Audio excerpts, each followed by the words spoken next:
देख रहे हैं मलिक न्यूज 24, नजर सच खबर पर। आज मुख्यमंत्री डॉक्टर मोहन यादव ने कहा कि पर्यावरण सम्मेलन के लिए सभी को बधाई। यहां उपस्थित पर्यावरण विद धर्मगुरु और जनप्रतिनिधि मध्य प्रदेश आए हैं, भोपाल में इस कार्यक्रम में आए हैं, उनका स्वागत करता हूं। प्रतिदिन एक पेड़ लगाने के कार्य से शिवराज जी ने अनेकों को जोड़ा, ये हमारे लिए प्रेरणा की बात है। भोपाल में और अन्य स्थानीय निकायों द्वारा पौधारोपण के लिए विभिन्न स्थान निर्धारित करने के प्रयास होंगे। नर्सरी में पौधे उपलब्ध करवाने के निर्देश जारी होंगे। नगर एवं ग्राम निवेश द्वारा अनुमोदित क्षेत्र होगा। ग्रामीण क्षेत्र के निकायों में भी पौधों के लिए स्थान सुरक्षित किया जाएगा। आमजन अपनी जन्म वर्षगांठ या अन्य अवसर पर पेड़ लगाना चाहे तो उन्हें पौधे उपलब्ध करवाए जाएंगे। सोलर पैनल की स्थापना के लिए नागरिकों को पूरा सहयोग मिलेगा। प्रदेश में सांची सोलर सिटी की पहचान बनी है। इस कार्य का विस्तार अन्य नगरों ग्रामों में होगा। सिंगल यूज प्लास्टिक के उपयोग को निरुत्साहित करने, समाज को इस दिशा में जागृत करने और पर्यावरण संरक्षण के प्रयासों को बढ़ाने का कार्य होगा। वृक्षों का बैंक होना चाहिए। निश्चित रूप से ये कोशिश करेंगे कि हमारे नर्सरी के माध्यम से यहाँ पर ये खास करके स्थानीय निकाय में कहेंगे कि पहले तो बरसात के समय रखते थे, अब पूरे साल भी रख सकते हैं कि कोई अपने जन्मदिन पर या कोई खास अवसर पर लगाना चाहे तो वृक्ष उनको मिले। और इसी प्रकार से जगह जगह अपने टीएनसी का नक्शा पास करता है तो हर जगह खास करके नगरीय क्षेत्र में तो वृक्ष की बगीचे रहते ही हैं, तो इस तरह से योजना बनाएंगे। ये आपका सुंदर सुझाव है। मैं आज ही आपका विचार बिल्कुल नीचे तक पहुंचाने का प्रयास करूंगा कि जो स्थानीय निकाय होंगे या ग्रामीण की ग्रामीण पंचायत होगी वो निश्चित जगह अपने पास रिजर्व करे, जहां पर जो भी अगर वृक्ष लगाना चाहे, पेड़ लगाना चाहे, पौधा लगाना चाहे तो निश्चित रूप से उसको जगह मिलना चाहिए। इसी बात में कोई संकट नहीं है। आपने दो और अच्छी बात कही। आपने कहा सोलर पैनल, वास्तव में बात सही है। बिना बिजली के हमारे यहाँ ये आज का दौर तो इसी प्रकार का है, लेकिन बिजली के लिए अगर परमात्मा ने शुरू से गुंजाइश निकाली और यशस्वी प्रधानमंत्री ने उसका अभियान लगाने की बात कही है, तो सोलर सिटी आपने सांची को बनाया है। इसी अभियान को आगे चलाते हुए जहां जहां हो सकता है निश्चित रूप से सोलर पैनल के लिए अपन आगे बढ़ेंगे। और आपने प्लास्टिक को उपयोग खास करके सिंगल यूज प्लास्टिक की बात कही है, मैं उससे भी सहमत हूँ। सरकार के आधार पर समाज को भी जागृत करेगा और समाज आप अपनी सबकी आवाज सुन रहा है। निश्चित रूप से प्लास्टिक के खतरे हम सब पहचानते हैं। भारत की जो दुनिया में महत्ता है वो हमारे विचार के कारण से, कि जो हमने समुद्री वसुधा को एक परिवार माना। हमारा कुटुंब कौन सा? मानवता। हमारा विचार कौन सा? शांति। हमारे अपने दर्शन क्या है? वो हमारे अपने दर्शन प्रकृति के साथ जीने की कदम कदम पर जो हमको सीख मिलती है वो कोई शास्त्रों में लिखी होगी, वो लिखी होगी। भोजपत्र पढ़ करके राजा भोज को भी 1000 साल बाद हम याद करते हैं, क्योंकि हमारे साहित्य रचना भी भोजपत्र पे वन से तो रिश्ता जोड़ती है, वन से कहाँ अलग ले जाती है।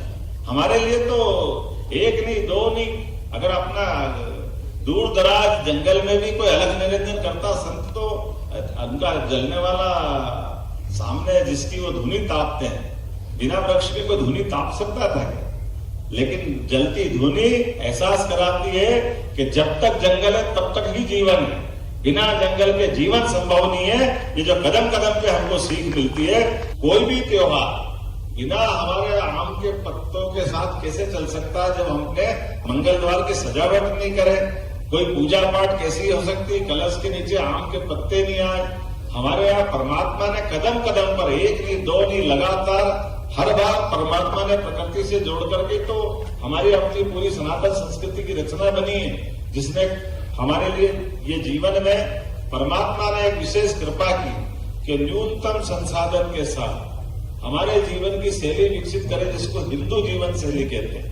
और वह हिंदू जीवन शैली से वसुधैव कुटुंबकम की आवाज भी तो यही से आती है, जिसके आधार पर नरेंद्र मोदी जी आज के इस दौर में पूरी दुनिया को दिखा रहे हैं। दो तरह की दुनिया हमारे सामने दिखाई दे रही है।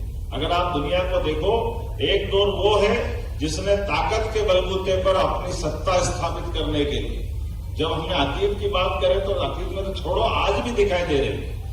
युद्ध जिस एक देश के एक अम्ब्रेला में कैसे भी बने थे, लेकिन बने हुए थे रूस और यूक्रेन। जब कई सालों तक इकट्ठा रहेगा तब तो कुछ आत्मीयता बन जाती। लेकिन आज भी जिस बात को ताकत के भरोसे से दबाने का जो संस्कार उन्होंने पाया था वो बाहर निकल के आया।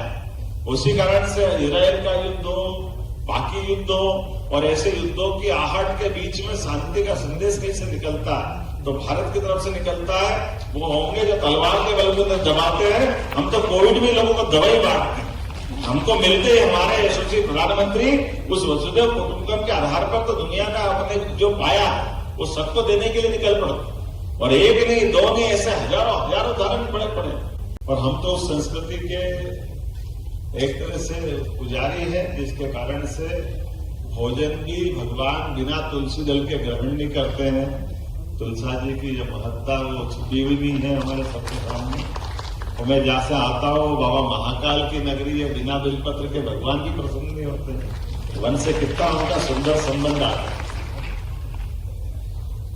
हमारे अपने विजय की कामना अगर हो, बिना विजय भगवान राम को भी समय के पूजा के बिना विजय श्री हासिल नहीं हो। हम तो वन से कितना गहरा संबंध रखते।